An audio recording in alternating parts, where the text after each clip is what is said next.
మిర్చి రైతులపై CM Chandrababu drama. కేంద్ర మంత్రికి సీఎం లేఖ ఒక పెద్ద బోగస్. మాజీ మంత్రి కాకాని గోవర్ధన్ రెడ్డి స్పష్టీకరణ. నెల్లూరులో వైఎస్ఆర్సీపీ కార్యాలయంలో మీడియా సమావేశం నిర్వహించిన పార్టీ జిల్లా అధ్యక్షుడు మంత్రి కాకాని గోవర్ధన్ రెడ్డి నాఫెడ్కి లేఖ రాసిన సీఎం మిర్చి రైతులకు వర్చించారు. ఏనాడు గతంలో నాఫెడ్ ద్వారా కొనుగోళ్లు జరగలేదు, చిత్తశుద్ధి ఉంటే ఎంఐఎస్ ద్వారా ఆదుకోవాలని కోరేవారు. అసలు మిర్చి రైతుల్ని ఆదుకోవాలనే ఉద్దేశం సీఎంకి లేదు. ఉద్యాన శాఖ అధికారులు ఇచ్చిన రిపోర్టులను పట్టించుకోలేదని తేల్చి చెప్పిన కాకాని గోవర్ధన్ రెడ్డి, జగన్ గుంటూరు పర్యటనలో మొత్తం భద్రతా వైఫల్యం ఉద్దేశపూర్వకంగానే ఆయనకు భద్రత కల్పించలేదు. ప్రభుత్వ వైఫల్యాల్ని ప్రశ్నిస్తుంటే ఓర్వలేకపోతున్నారు. జగన్ పర్యటనతోనే రైతు సమస్యలపై ప్రభుత్వంలో చలనం. గతంలో ఏనాడు నాఫెడ్ ద్వారా మిర్చి కొనుగోలు జరపకపోయినా మిర్చి రైతుల్ని ఆదుకోవాలని కోరుతూ నాఫెడ్కి బోగస్ లేఖ రాసిన సీఎం చంద్రబాబు మరోసారి రైతుల్ని దారుణంగా వంచారని వైఎస్ఆర్సీపీ నెల్లూరు జిల్లా అధ్యక్షుడు మాజీ మంత్రి కాకాని గోవర్ధన్ రెడ్డి స్పష్టం చేశారు. మిర్చి రైతులపై సీఎం చంద్రబాబుకు నిజంగా చిత్తశుద్ధి ఉంటే మార్కెట్ ఇంటర్వెన్షన్ పథకంలో రైతుల్ని ఆదుకోవాలని కోరేవారని ఆయన వెల్లడించారు. రైతుల్ని ఆదుకోవాలన్న చిత్తశుద్ధి సీఎంకు లేదు కాబట్టే ఉద్యాన శాఖ అధికారులు చెప్పిన 3,480 కోట్లు వర్కింగ్ క్యాపిటల్ గురించి పట్టించుకోలేదని తెలిపారు. ప్రభుత్వ వైఫల్యాల్ని ప్రశ్నిస్తుంటే ఓర్చుకోలేకపోతున్నారన్న ఆయన మాజీ సీఎం జగన్ పర్యటనల్ని అడ్డుకునే ఉద్దేశంతోనే గుంటూరు మిర్చి యార్డు సందర్శనలో ఏమాత్రం భద్రత కల్పించలేదన్నారు. జగన్ పర్యటనతోనే రైతుల సమస్యలపై ప్రభుత్వంలో చలనం మొదలైందని కాకాని గోవర్ధన్ రెడ్డి చెప్పారు. ఇబ్బందులు పడుతుంటే రైతులకు అండగా నిలవాలనేటువంటి ఆలోచనతో జగన్మోహన్ రెడ్డి గారు అక్కడికి వెళితే వాస్తవాలను మరుగుపరచడానికి, ప్రజల దృష్టి మరలించడానికి రకరకాలైనటువంటి విష ప్రచారానికి పూనుకోవడం తెలుగుదేశం పార్టీ కానీ పచ్చ మీడియా కానీ ఇది దుర్మార్గం అనేటువంటి విషయం. రైతులు ఒక పక్క ఇబ్బందులు పడుతుంటే మీరు విష ప్రచారానికి పూనుకోవడం అంటే రైతుల ఇబ్బందులతో మాకు సంబంధం లేదు, మేము రాజకీయంగా మమ్మల్ని ఎవరన్నా ప్రశ్నిస్తే మేము వాళ్ళ మీద విష ప్రచారానికి దిగుతాం, దాడులకు దిగుతాం, దాడులకు దిగుతాం ఉన్నట్టుగా ఈరోజు మీ ప్రవర్తన ఉంది. నిన్న జగన్మోహన్ రెడ్డి గారు మిర్చి యార్డుకి వెళ్ళాడు. సరే, మేము మీ మానసిక స్థితిని అర్థం చేసుకోగలం. ఎందుకంటే గత 2 రోజులుగా కృష్ణా గుంటూరు ఏదైతే ఈరోజు జగన్మోహన్ రెడ్డి గారు 2 సార్లు పర్యటించాడో దాని మీద మీరు రకరకాలైనటువంటి విమర్శలు చేయవచ్చు.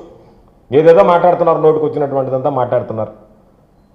అయితే ఆ 2 పర్యటనలో ఆయనకి చూడడానికి ఆయన పట్ల ఉన్నటువంటి అభిమానంతో తరలి వచ్చినటువంటి జనాన్ని చూసిన తర్వాత మీకు మైండ్ బ్లాక్ అయినట్టుగా, ఏదో పాపం తెలియనటువంటి ఫ్రస్ట్రేషన్లో ఆక్రోశం, ఆవేశం అన్నీ కలబలిసి ఈరోజు ఏదో ఒక విధంగా జగన్మోహన్ రెడ్డి గారు వెళ్ళాడు, జనం వచ్చారనేటువంటిది తట్టుకోలేక, జీర్ణించుకోలేక మీ ప్రవర్తన ఈరోజు ఆ విధంగా దిగజారిపోయిందని నేను భావిస్తున్నా. ఎందుకంటే అచ్చెన్నాయుడు మాట్లాడాడు, చంద్రబాబు నాయుడు గారు మాట్లాడారు. మీకు మాట్లాడడానికి చిల్లు ముంతలు దొంగిలించేటువంటి సోమిరెడ్డి లాంటి రావాల్సి వచ్చింది. అది కదా నా బాధ. వీడు చిల్లు ముంతలు దొంగిలించేవాడు అయిపోతే వీడు చిల్లు ముంతలు దొంగిలించే సోమిరెడ్డి మీకు మాట్లాడేవాడా? అంతకన్నా దౌర్భాగ్యం మీ పార్టీలో మాట్లాడేవాడు లేడా? కాబట్టి ఆ స్థితికి మీరు దిగజారిపోయారు.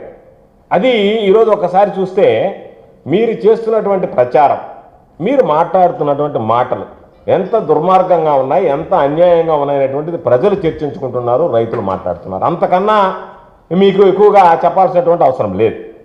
అంటే మీరు ప్రజలు కానీ రైతులు కానీ కష్టాల్లో ఉన్నప్పుడు, వాళ్ళకి సంబంధించినటువంటి సమస్యలు ఉన్నప్పుడు, ఆ సమస్యల మీద తెలుగుదేశం ప్రభుత్వం, కూటమి ప్రభుత్వం దృష్టి పెట్టినప్పుడు, చంద్రబాబు నాయుడు గారు వాళ్ళని గాలికి వదిలేసినప్పుడు, ఒక ప్రతిపక్ష నాయకుడిగా రైతులకు సంబంధించినటువంటి సమస్య తెలిసినటువంటి వాడిగా, రైతుల సమస్యలు పరిష్కరించినటువంటి వాడిగా, రైతు బాగుంటే రాష్ట్రం బాగుంటుంది అని చెప్పి తన 5 సంవత్సరాల పరిపాలనలో నమ్మి పరిపాలించినటువంటి వ్యక్తిగా, అనేక రకాలైనటువంటి సంస్కరణలు తీసుకొచ్చినటువంటి వ్యక్తిగా జగన్మోహన్ రెడ్డి గారు రైతులు దగా పడుతున్నారు, దళారులు దోచుకుంటున్నారు మిర్చి రైతులకు సంబంధించి, కాబట్టి మనం వాళ్ళకి అండగా నిలవాలి, మనం గళం విప్పాలి వాళ్ళ పక్షాన అని చెప్పి నిన్న మిర్చి యార్డుకి వెళితే దాన్ని ఒక మాజీ ముఖ్యమంత్రిగా ఆయన మీకు మీ బాధ్యత ఇది అని మీకు గుర్తు చేస్తే దాని మీద మీరు రకరకాలుగా మాట్లాడడం, రాష్ట్ర మంత్రులు నిస్సిగ్గుగా ఏది నోటుకొస్తే అది ఏది మాట్లాడాలో తెలియకుండా విచక్షణ కోల్పోయి వ్యక్తిగత హననానికి పాల్పడుతూ రకరకాలైనటువంటి మాటలు దూషిస్తూ రకరకాలైనటువంటివి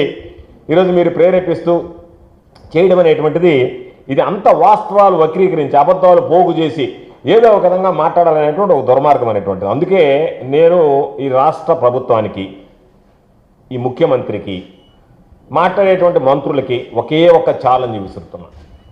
మీ అందరికీ, మీ ముఖ్యమంత్రి గారు, ఈ రాష్ట్ర ముఖ్యమంత్రికి, మాట్లాడేటువంటి మంత్రులకి ఒకే ఒక ఛాలెంజ్ విసురుతున్నా.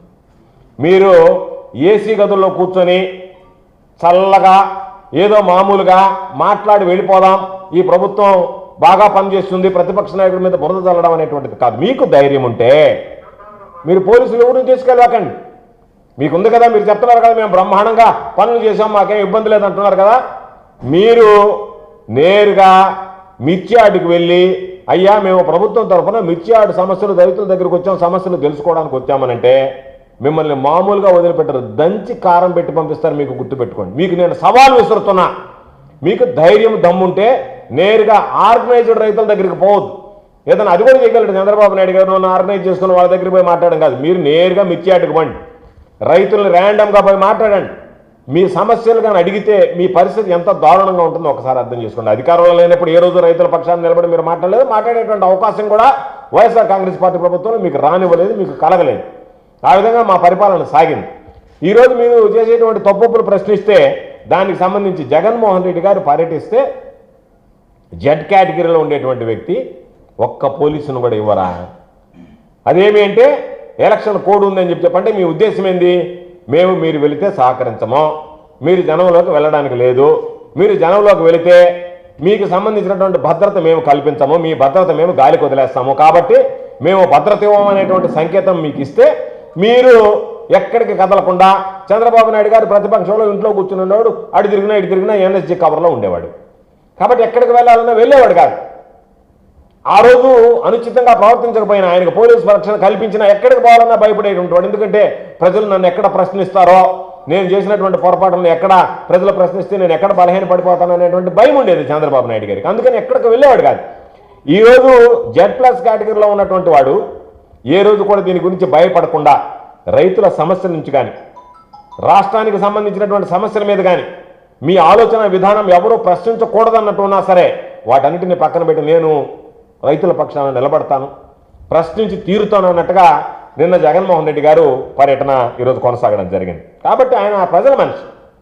మీ ఎత్తుగడలు, మీ చీప్ ట్రిక్స్ వాటన్నిటిని ఎక్కడ ఖాతరు చేసేటువంటి మనిషి కాదు.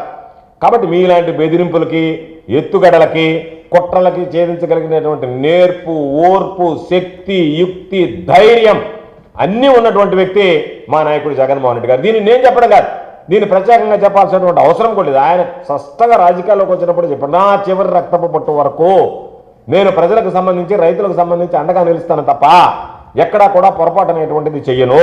కాబట్టి ఎక్కడా కూడా నేను వెనక్కి తగ్గనన్నాడు. ఈ విషయంలో కూడా ఆయన ఇంచ కూడా వెనక్కి తగ్గడనేటువంటి విషయాన్ని మీరు గుర్తుపెట్టుకుంటే మంచిది. ఈరోజు పాపం కొన్ని పత్రికలు చదివాను, వాటిల్లో మీడియాలో కొన్ని వార్తలు వచ్చాయి. వాటిని ఏ విధంగా వక్రీకరించి రాశారనేటువంటిది కూడా నేను స్పష్టంగా చూడడం జరిగింది. దానికి సంబంధించినటువంటి దాంట్లో ఒకటేమో మిర్చి యార్డులో జగన్ డ్రా